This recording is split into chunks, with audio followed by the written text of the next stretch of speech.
So where do our ideas actually come from? Is it some sudden flash of genius, or is it something else? Today, we're going to dive deep into the mind to explore this really fascinating thing called cryptomnesia, which literally means hidden memory. Just think about it for a second. You know, that perfect song lyric, that killer business idea, that hilarious joke? It feels like it just pops into your head from nowhere, right? 100% original, a product of your creativity. But what if it's not? What if it's just a memory wearing a disguise?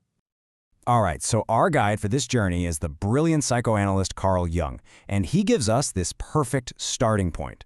He basically says that what we're aware of, our conscious thoughts, our feelings, that's just the tiny, tiny tip of a giant iceberg. The real action, most of our mental life, is happening way down below the surface, in the unconscious, and that's where our story really begins. Okay, so to get a handle on these hidden memories, we've got to do a quick crash course on how memory works in the first place. Jung lays it out pretty simply. There are two main ways we pull up information, and believe me, the difference between them is absolutely key. So, Jung points to two paths. First, you've got direct memory. Super straightforward. You see your friend's old house and you consciously think, oh, right, that's where they lived. The link is obvious, right? But then there's the second one, indirect memory. And this is where things get a little sneaky.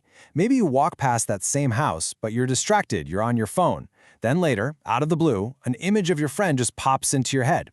That wasn't some random chance idea, it was an unconscious trigger. The memory came up, but you didn't see where it came from. And here is the crucial point. In both of those cases, direct and indirect, you still recognize the memory as a memory. You know it's something from your past. Jung calls this the quality of being known. It's what makes a memory feel like, well, a memory. But what happens when that quality just vanishes? And that, right there, brings us to the main event, cryptomnesia. This is exactly what happens when a memory loses that quality of being known. And let me tell you, the results can be really strange and absolutely fascinating. Yeah, the word itself comes from the Greek for hidden memory, which is perfect. It's what happens when a memory resurfaces, but that little tag that says, hey, I'm a memory, is gone. You don't recognize it as something you've seen or heard before. Instead, it feels like a brand new, totally original thought that you just came up with. So how does this actually work? Well, Jung breaks it down into a few clear steps. First, an impression gets stored in your brain. Could be something you read or a song you heard in the background. Often you don't even consciously notice it. Step 2, years go by. You completely, totally forget about it. Then, third, under some very specific conditions, and we'll talk about those in a minute, that old dusty memory gets switched back on.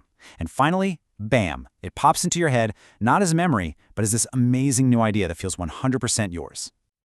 Okay, I know this might all sound a bit abstract, just a psychological theory, but it has played out in real life in some incredibly famous high-stakes situations. So let's look at one of the most mind-blowing examples ever. And it centers on a pretty shocking question to ask about one of history's most original thinkers.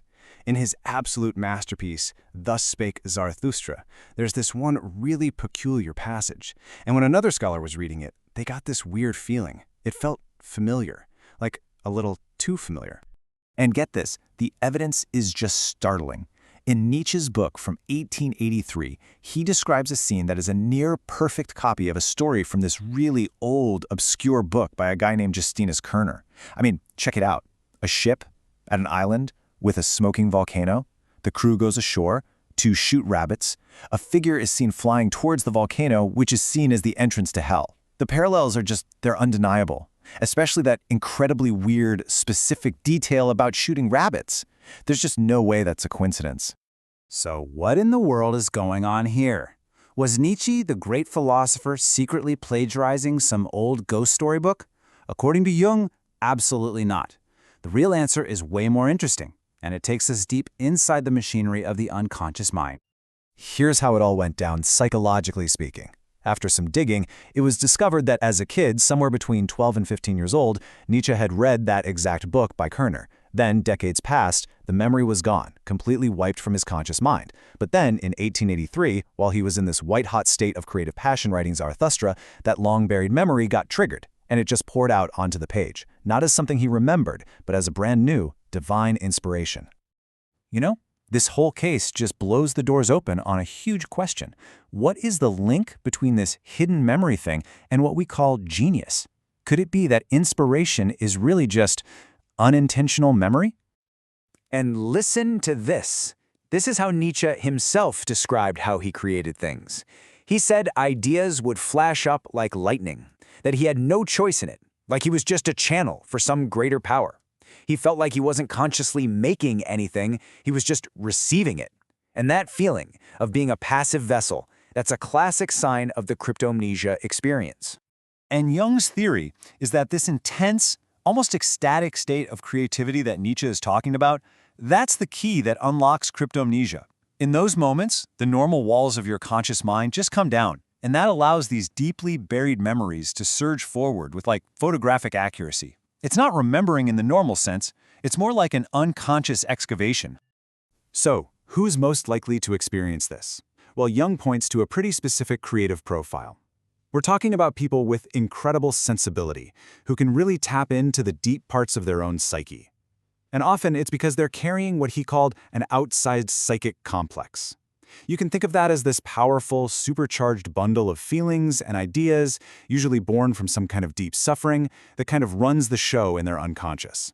And to keep from being totally overwhelmed by it, they have to channel that energy into their art. And it's that intense inner pressure that can open the floodgates, letting these forgotten memories pour out and look like genius. So, the big takeaway from Jung here is this. The unconscious isn't just some dusty old attic where you store forgotten things. No, it's an active creative force. It's the fertile ground where all new ideas start to grow.